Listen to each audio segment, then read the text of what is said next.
Well, race 7 on the program. This is the perthracing.com.au handicap. It's over the 1,200 metre journey. You haven't been able to do that again, have you? No, I don't know why I try. No, I don't know why either. Anyway, race 7, the third leg of the quaddie over the 1,200 metres. 4:12 is start time. A good race too. We got some good exposed form, some nice horses resuming, horses dropping back in grade, and a horse that's rising in grade is Power Princess. This was her first up effort for the Simon Miller stable. It was in a weak race. She was sent out as a short price favourite, and she wasn't let out of second gear. Most impressive performance by this daughter of Marwena. Towards the tail end of the field is Raging, straightening up. Lomond Side Lass led the way. Power Princess pulled out off the fence by Nucky. He hasn't hit the trigger just yet, but coming to the 200 he's about to. A length and a half to Dante's Diamond. He hasn't really moved though on Power Princess. She breezed to the lead, 100 metres to go. Gee, if you've taken the short odds, get into the queue and collect. This is going to absolutely bolt in. Power Princess. Yeah, well, let's talk about Power Princess first off. They just don't win like that, Matt, and that followed a really impressive trial, similar situation, not let off the bridle, and she came through and ran second to Super Hawk, and then took that form to the midweeks with an awesome performance, running 33.83 sectional, 1:10.11 for that class of horses is a really good time. Drawn to get the right run, 53 kilos. In this field she's not that well in, but that's the fact that she's up in class and has to give a bit of weight around away, but she's got to be awfully hard to beat. I agree with your preview of this race that it's a great match between older, more seasoned horses and accomplished horses, with a few down the bottom like her, Blacksmith and Key Biscuit.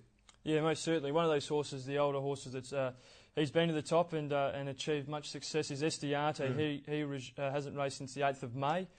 Kevin Baharum will ride, claiming 3 down to 57. Look, we've got to talk about this horse. He really just never runs a bad race. Terrific horse. He's won nearly $240,000 in prize money.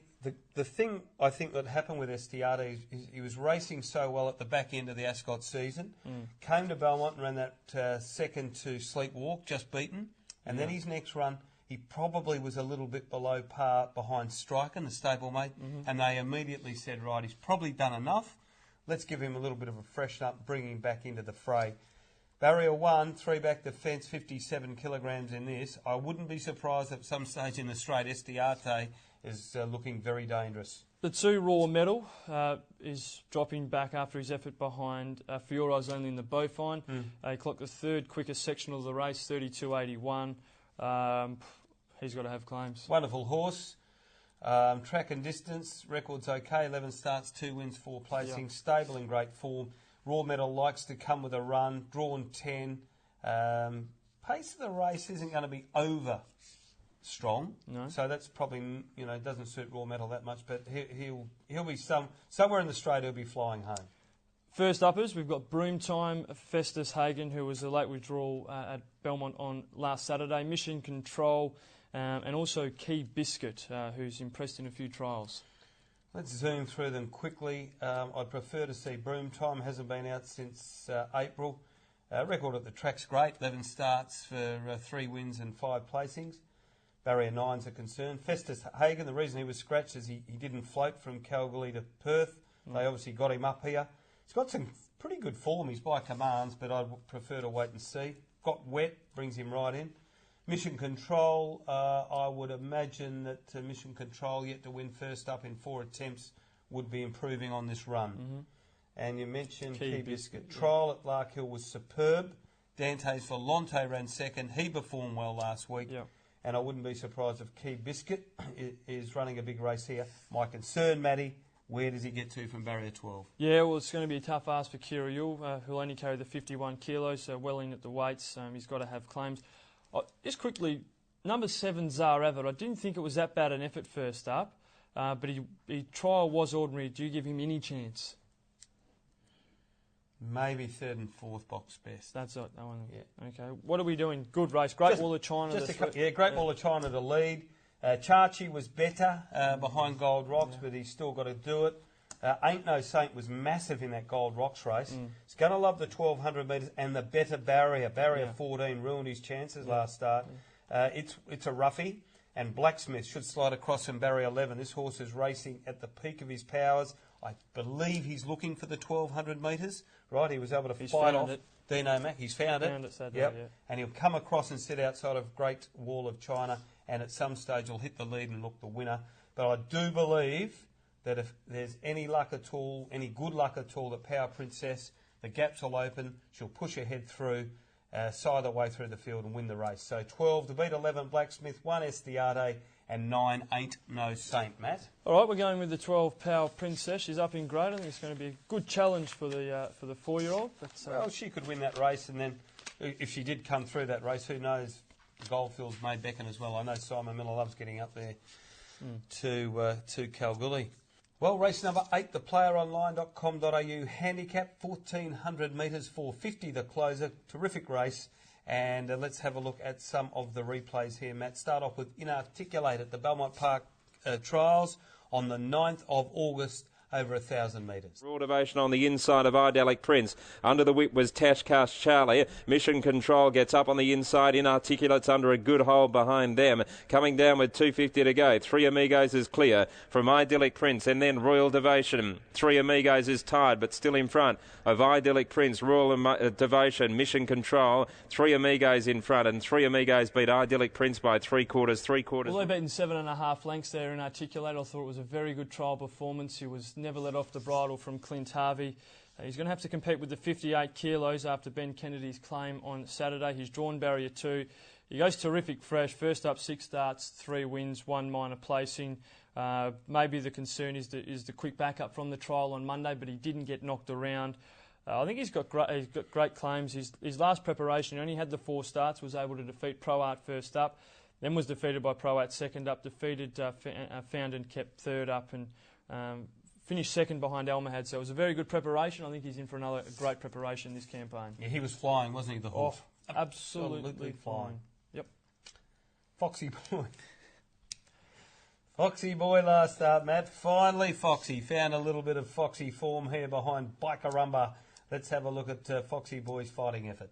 Hide the Loot in a slowly run race about to go forward, and Jinx King to the tail of the field. Inside the 400 they swing, and Bikerumba and Great Wall of China share the lead. Bikerumba just in front. Foxy Boy trying to work off the inside from Delta G. Lobbyist and Hide the Loot. Bikerumba at the 200 flattens out and got away by a length on Foxy Boy, who's working home strongly with Delta G, and Hide the Loot is down the outside. Bikerumba a length 3/4 on Foxy Boy. He's digging deep, Bikerumba, and Bikerumba will win about a half on Foxy Boy. Good performance there by Foxy Boy. He got off the fence, and at some point he did look like he was going to reel in Bikerumba, but he held off the challenge from Foxy Boy. With the rain predicted, I certainly think that gives his chances, gives him greater chances. He seems to like the sting out of the ground. I really like the effort of the third horse in that race, Delta G. I thought that was a terrific performance in her first run back from a spell. Second up, she has won in the past. Drawn barrier 10 is going to need a little bit of luck. Jinx King finished well back in the field. He's out of contention. There appears to be a bit of speed in the race. You'd expect Like a Vein from barrier 8. He's likely to roll forward and find the front. Rocky Range from 3. His last start effort was good. I'd expect him to race somewhere up near the speed. Well, Grey Monarch, he's always somewhere near the speed. It can be a hard horse to catch. Geyser Peak first up. He's got a good first-up record. He's got a better second-up record, but Paul Harvey's been booked for the ride. That's a good indication the horse is going well. He finished last in the trial, but he wasn't knocked around. I'll certainly give him a chance as well. Good race to end the day, Marty. Terrific race to end the day, Matt. Which way are you going? Well, I'm going the 8 Delta G for the simple fact I think she's got a fair bit of class on her rivals. So obviously her performances over in Melbourne when finishing. Articulate. He's close second, big second. I think they're back the two. one save the other. Yeah, just depending on prices. But if they go up a ridiculous price, Delta G, well, back in Articulate because he's a very good horse, especially fresh, Marty. But I'm going the 8 Delta G to beat 1 in Articulate. Yeah, good race. Foxy, you been there somewhere? Yeah, got to be. Yeah, good race. Good race to win the day. You beauty. Very good race. Good race. Terrific day's racing. See, Graham McNeese has left Racing Retro. Yeah? On Sky Channel. Is that right? Yeah. Old Shadow. Who we got over for the carnival? No, not now. No? I don't think It's so. all over. No, he's heavily involved in his production company, but the Shadow always watches in. Yeah. He's a fan of the box seat. Yeah. Good on you, Shadow. Done Big a fan great of job. yours too. What about our better bets on the program, Matt? Which way are you going? I'm going. I'm going to have a $10 Quinella in the final event. Got to wait till the last, Marty. The cue ball. Every chance my 10 could be gone by the last, but we're going to try and wait. And numbers 1 and 8, 8 and 1, $10 Quinella, inarticulate Delta G. That's what I will be doing. Need to try something, Marty. Couldn't find a winner. Couldn't even register last week. Yeah, we didn't have a good day last week. We didn't find a winner between the two of us in 8 races. Yeah. I probably held my end of the stick up a bit better than yourself, but anyway. Okay, Matt, after a lot of deliberation, I'm going here with number 6, race 6, number 6, Specchio each way. $5 each way on number 6, Specchio. Good choice. In race number 6. Good choice. First event, Matt, 12.25. You'll be up in Broome, yeah? No. No? No. Jesus. No, we're not going up to Broome. Why would I go up there? Just, but all the best to the club up there for the Broome Cup. It's going to be bigger than Texas. And you won't be there. And the first event is at 12.35. We'll see you there.